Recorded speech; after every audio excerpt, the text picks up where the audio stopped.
going to give you a lot of information, and then I am going to talk about what is in the class. This class is a little unusual. So I'm going to tell you all the things you need to know to decide whether you want to stay in the class, or take it another semester, or whatever, and then I will tell you what is in the class. I know it sounds weird, but it's not. First thing we are going to do, and this was for all classes that use Blackboard, I want you to make sure that we can communicate. So, in Blackboard,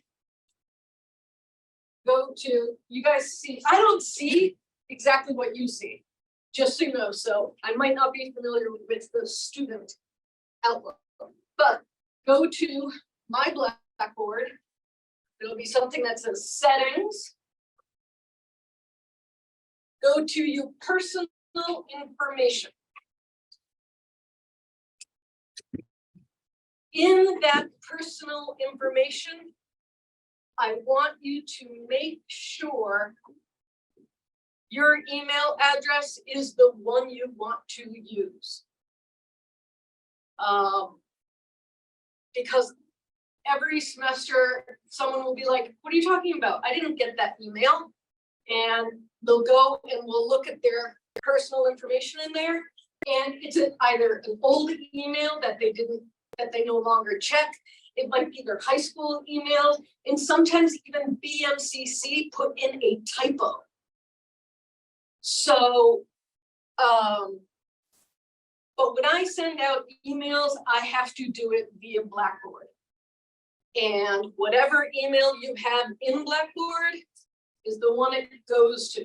So if you want to change it, change it. If you want to just make sure it's correct, make sure it's correct. And just, you know, any other professor that uses Blackboard are sending to that too. I hate Blackboard. We all hate Blackboard. Satan made Blackboard, but it's the only learning management system that CUNY has. So that's what we're stuck with. All good? Okay. So, intro to contemporary media. First of all, how many people here are first semester students? Okay. If you are not sure how to use Blackboard because it's not totally intuitive, where did it go? Here we go. This is what our Blackboard should look like to you. It might look a little different because I'm in instructor view and they give me the student preview. I will tell you right now, their app sucks. Their mobile app is horrible. But you can, that there is an app. And the other thing, you can always just Safari. It doesn't work in Chrome that much. Mobile Chrome, mobile Firefox, not great, but you can open up Blackboard in Safari on mobile. But you should see something like this. And for those students, especially first semester students,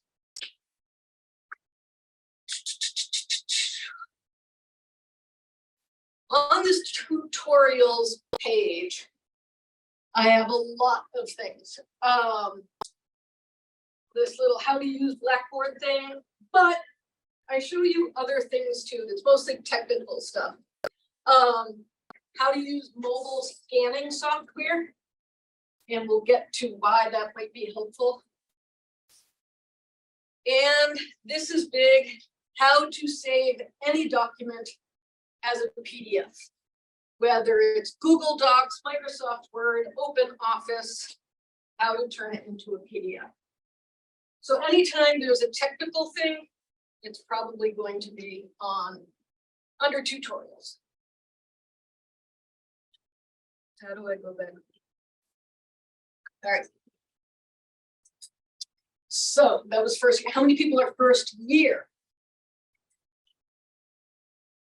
All right, so anybody second years? 1, 2, 3. All right. How many people are going into a media-related major? What are you going in? BAT? Listening. And do you want to do, what is your, just video arts in general, or? Like what I personally want to do? Yeah. Yeah, around that, maybe with those, I enjoy writing into script writing clubs. Gotcha. For me, it's most of it editing. Okay, and media, who else? You were media? Animation. Okay, how many people are animation? Graphic design, just one animation, graphic design. Who are the other media folks? Was to your, Okay, so I'm a music major, but I also do animation and like. okay, that works. Okay, but in the post-production. Post-production, okay. I love post-production. It's definitely far and away my favorite part to teach. Love post-production. Anybody else? Was there media folks back there? No? All right, some of the folks that aren't in media, what are you studying? It's okay if you don't know yet. Communications, so still in that room. Health science. Health science, all right. Anybody criminal justice or? All right. Good. The reason I ask is because I do try to tailor this class to what students are. I want to make it useful for all students because I know this is an elective. But this class, so like the whole 3/4 of today's class is going to be me telling you about how to do well, things that are a little different. And I won't be going over actually what we will be learning to cover until the last quarter of this class. And there is a reason for that. First, let me ask, what do you guys think this class is about? Like when you signed up for this class, what do you think this class is about? Anyone?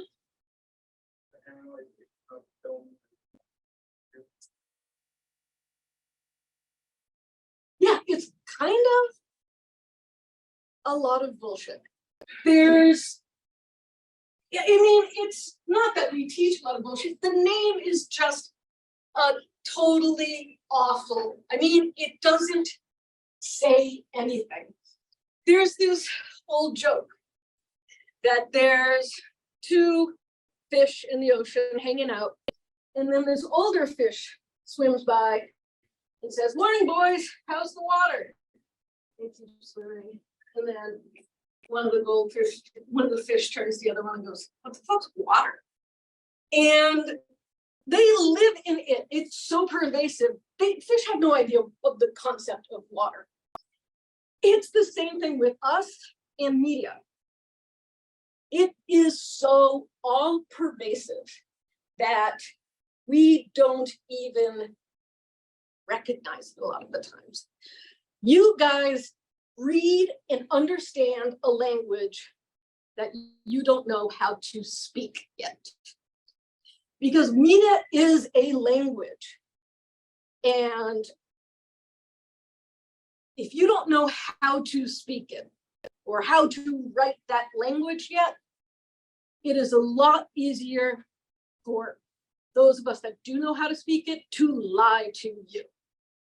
And a lot of media, movies, post-production especially, are essentially lies. And we'll get into the why as we go through the semester. But media is everything from the newspapers to the ads you saw on the subway, to the bus, the prints that are on, bus stops, to the pay stubs that are on tons of buildings, videos, films, radio, virtual reality, targeted ads, websites, video games. We are just inundated with media. And it's a really weird time in media too, because whereas it used to be called mass communication, right? probably heard of that. Mass communication, because we were communicating with the masses. If it was an advertisement, they made that advertisement for everybody. The trend now and going forward is not mass anymore. Yes, they want to hit as many viewers and convince as many people as they can to do something, but it's micro. Does anybody remember a few years ago, might have even been last year or the year before, Super Bowl ad, the Skittles Super Bowl ad? They literally made an ad for one person that they randomly selected. And they did all the research that we are going to do in this class, but they did it for one person.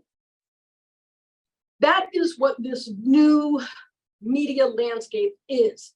Rather than trying to be generic and appeal to everyone, they are narrowing it down to taking the data and literally like researching you.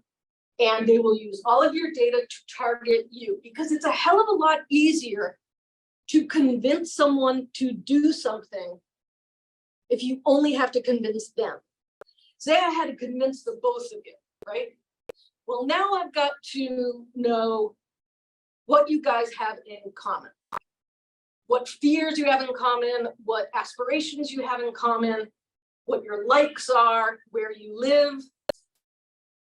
If I'm trying to target 80-year-old grandmothers in Canada, I'm trying to get them to buy a product.